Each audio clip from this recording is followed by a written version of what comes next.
Okay guys, good morning. Ito naman tayo sa ating panibagong vlog. Wala guys, ang dati nating setup. Ayan guys, hindi na natin ginabit. 100 Ah battery.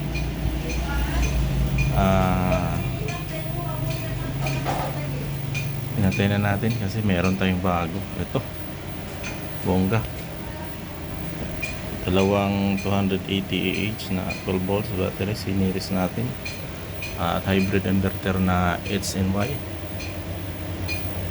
3200. So ito na ang latest update ng ating setup.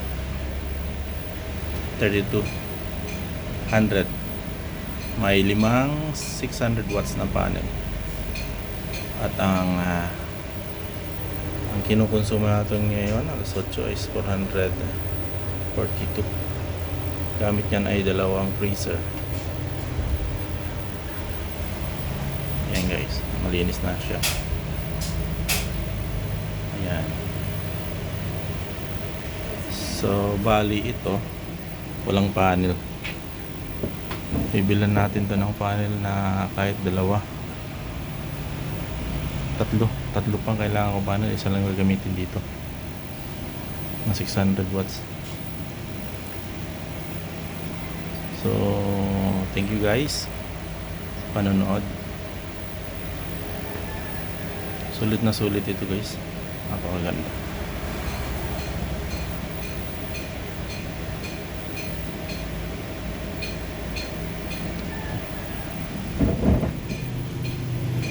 Guys, good morning.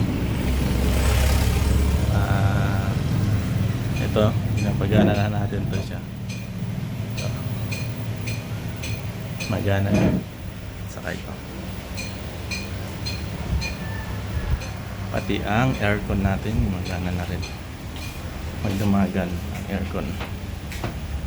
Ito. Kaya na niya ang aircon. Pati ito. Halos lahat na, magana na. Pakasulit. So bye guys.